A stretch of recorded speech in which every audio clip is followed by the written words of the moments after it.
All right, welcome back, everybody. And boy, today is filled with controversy, which I feel like, well, soccer in general, or maybe sports in general, just there's always controversy of some kind. But I feel like recently there's been a lot more controversy, and especially on the Women's World Cup stage, you can't really please um, anybody really. But today especially. Anyway, so today and yesterday we had only two matches going on. But we did finish up groups C and groups D. So 2/3 of the field are now finished with the group stage. We get to say goodbye to Jamaica, who again they were the worst team coming in. They did actually get to score a goal though, so that's nice for Jamaica. I don't know whether or not we'll get to see them in the World Cup again, but who knows? Who knows? Yeah, they ended up losing pretty handedly to Australia 4-1. All of those goals but for Australia were scored by one Sam Kerr, who actually, at the end of the second match, she said she was apparently getting a lot of hate from people, and so she after they won, she addressed them and was like, "Well, suck on that one." And of course, she's Australian, so it just sounds all the much better when you do that. And certainly, coming out and scoring 4 goals, well, you can suck on that one too, is essentially what she said, which puts her, I think, tied.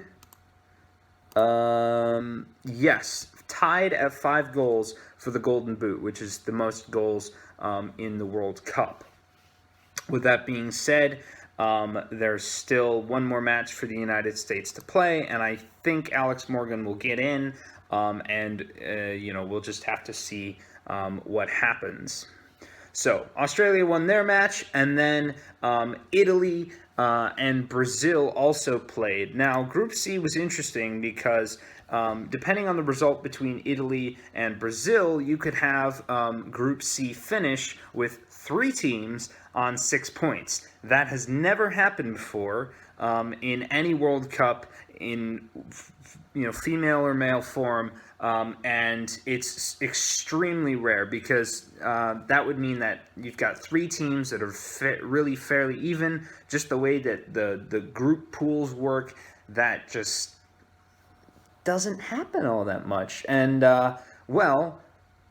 in this case, Brazil had to win and Australia had to win. So we already talked about Australia, and then Brazil came out and, they won. They won 1-0 against Italy, who are actually interesting. I think, let me check my list of rankings here. So Italy are ranked 15th, Brazil ranked 10th. So you would expect Brazil to win, but I think Italy is surprising a lot of people, especially with how well they're defending and how many goals they're able to score. They're extremely well organized. I think they're going to be an annoying opponent to play in the bracket. Ultimately, I think they're having a great World Cup, and they're emerging as a women's soccer nation, even though their men's team didn't qualify for this most recent men's World Cup. So that's good for them. Good for them as far as their domestic league, where I think there are, a bunch of people showing up. But I digress. Anyway, so Brazil ended up winning, and that meant that Italy, Australia, and Brazil all had 6 points, which means we get to go to tiebreakers. This is where that whole goal difference comes into play. So goal difference for Italy was +5. Australia and Brazil ended up on both at 3. So then you get to go to the next column, which is the goals for, meaning if you score more goals in total, that means that you will advance. So Australia is in second place because they scored 8 goals as opposed to Brazil's 6 goals.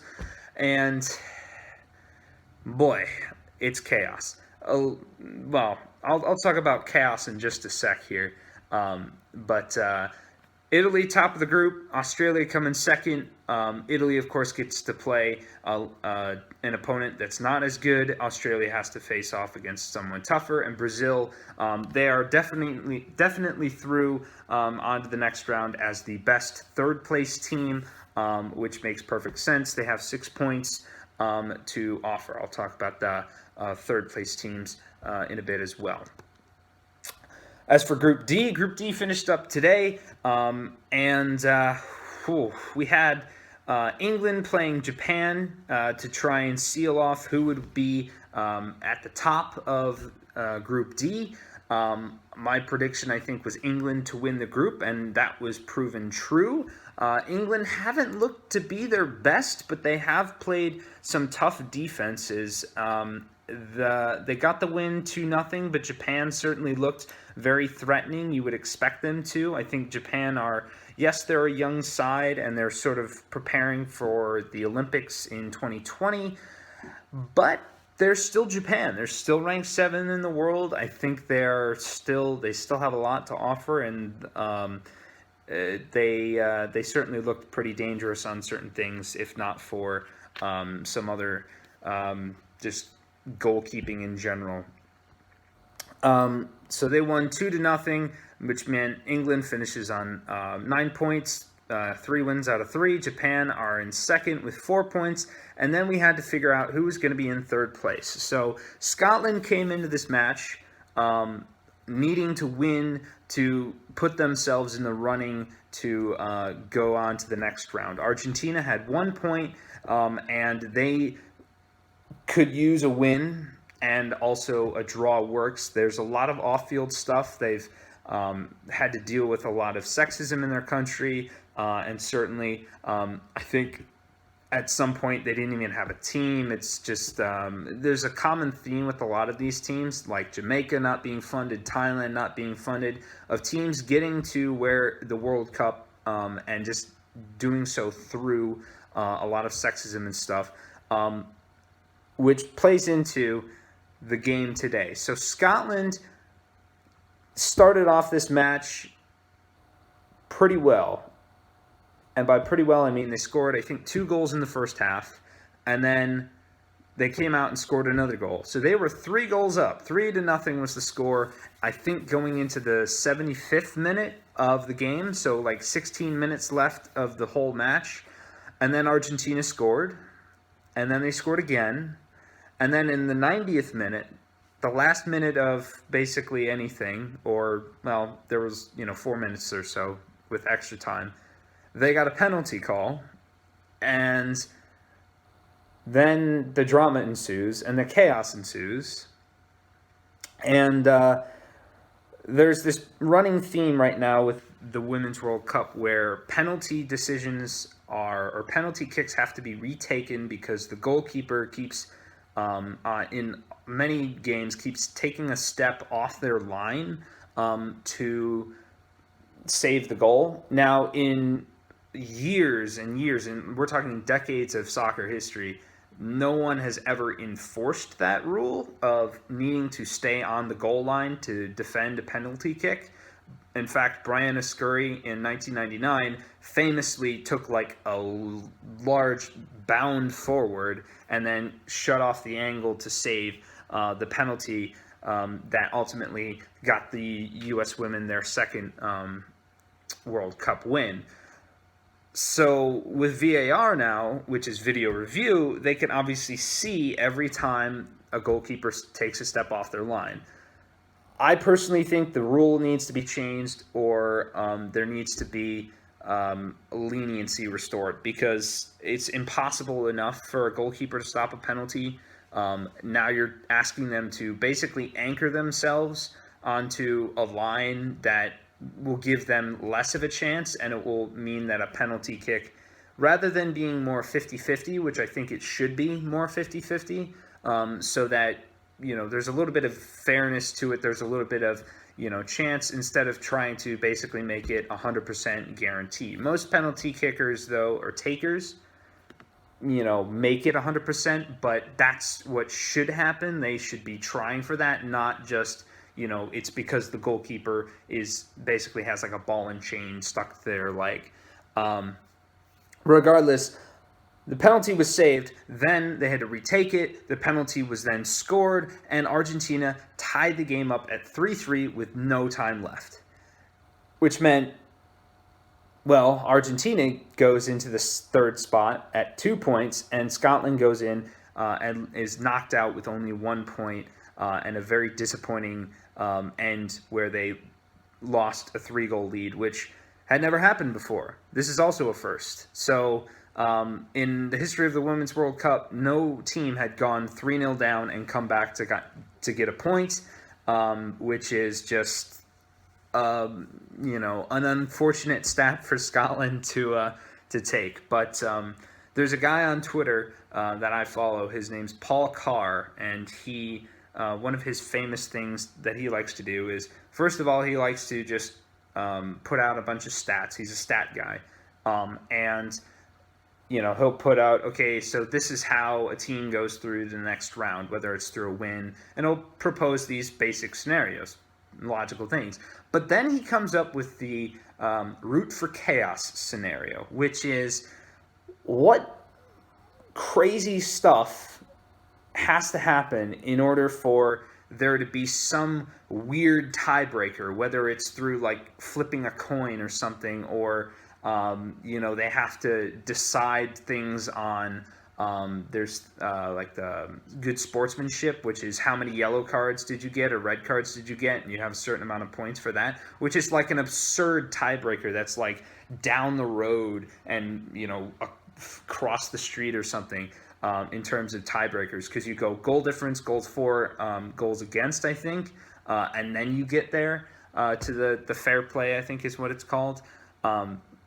So that draw, especially with that coming back from 3-0 down, is just going to cause a little bit of chaos. And certainly tomorrow, there's going to be opportunities for more chaos in the games to come, because now we're trying to decide if you're the first two teams, you're good, you're in, but it's the third place teams that have to really worry about some of the matches tomorrow. And so that leads us to tomorrow. So tomorrow, of course, I've talked about USA versus Sweden. It's a grudge match.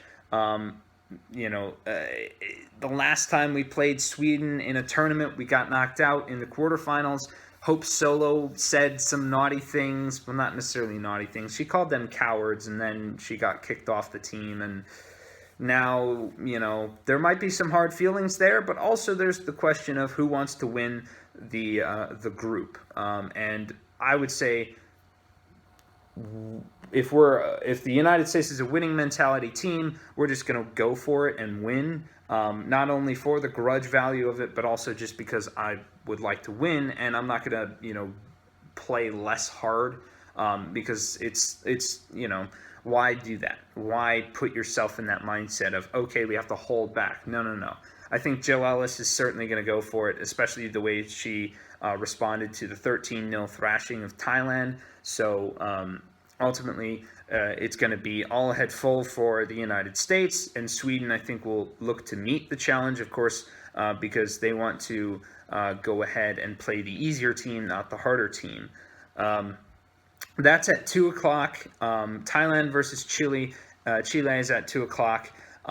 But that match, the Thailand versus Chile match, really only matters if something weird and crazy or chaotic happens with Cameroon and New Zealand. So we already have the Netherlands and Canada playing. I think right now they're playing for who gets to be the top of the group. That'll be a compelling match to tune into. However, for teams like Argentina and Nigeria, they're going to pay attention to Cameroon versus New Zealand. So Argentina they have 2 points, and basically they need one of the third place teams, or both of the third place teams in the next two groups in E and F, to not have more than that. They need to have And really, the only way that happens is if one of them wins. So if Chile, Thailand, or Cameroon and New Zealand, if any of those teams win, then Argentina is out. So that's basically Argentina's sitting there, and they're essentially dead. But it's basically the worst two teams playing each other in each group, so it could just be 0-0. I don't think that's going to happen. I think one of these teams is going to get a win. As for Nigeria, the result with Argentina made it so much easier because if Argentina had lost and Scotland had won, then they would have been on the bubble instead of Scotland. And so then they would have had to worry about results and scenarios and stuff like that. So Cameroon versus New Zealand. Let's see. New Zealand is at 19th. Cameroon is at 46th. So you would technically expect New Zealand to win, which would be unfortunate. They, however, in order to keep, or in order for Nigeria to stay in, they would need to, they could only win by 1-0. I think that's how they stay in third place, Nigeria.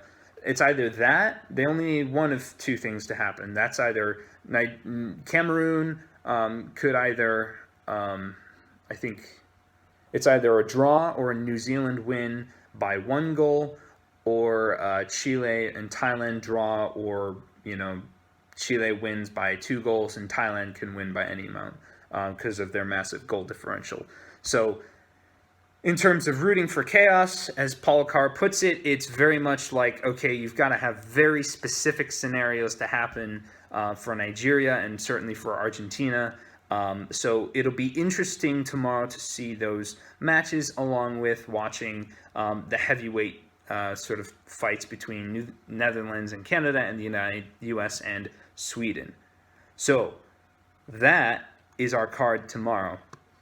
As far as the bracket is concerned, it looks like they haven't updated it right now. All right, so I've got the bracket pulled up. So far, we know for certain that we've got Norway playing Australia, and then England will play the third best from groups B, E, or F, which means either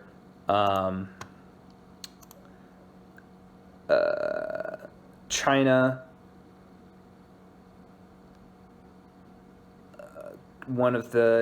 China's the only one that's solid there. France will play the third place team from C, D, or E, so that could probably be, I think that might end up being Brazil. Spain, of course, gets the first place team from Group F. Italy will get the third place team from either A or B. And then we've got Japan, who will play the first place team from E, which is currently the Netherlands, so it could be them or Canada. And then Germany gets to play the third place team from A, C, or D. So there's still 1, 2, 3, 4, 5, 6, 7, 8 spots that are sort of unsure. We know Brazil is going to be in there. We know that, Brazil is going to be in there, and China are going to be there just because the other two teams can't score any more or get any more points. So we just have to wait for who goes in to get their placement. So that's all on the line tomorrow. I'm certainly looking forward to the U.S. match. This is going to be the first test, really, for the United States. Now, I liked how we're sort of ramping up the difficulty as each game has gone by. So Thailand was a walk in the park. Chile was a little bit more frustrating. Now we'll get to Sweden, who are ranked 9th in the world. So this is going to be a team that is much more like what we're going to face. If we do end up winning, we get to play Spain, who are also going to be a little bit more difficult, and then we'll get to go play France. So I think we'll just have to see, which is the waiting is the worst part. But certainly today was chaotic, and if Paul Carr had his way, there'd be chaos all over. So that's all for today. I will probably talk tomorrow once all the games have gone through, so we can look through the bracket and see. I might even pull up my bracket and what I think I predicted, but I think that might be gone to the internet. But anyway, thanks for tuning in, and I will catch you next time.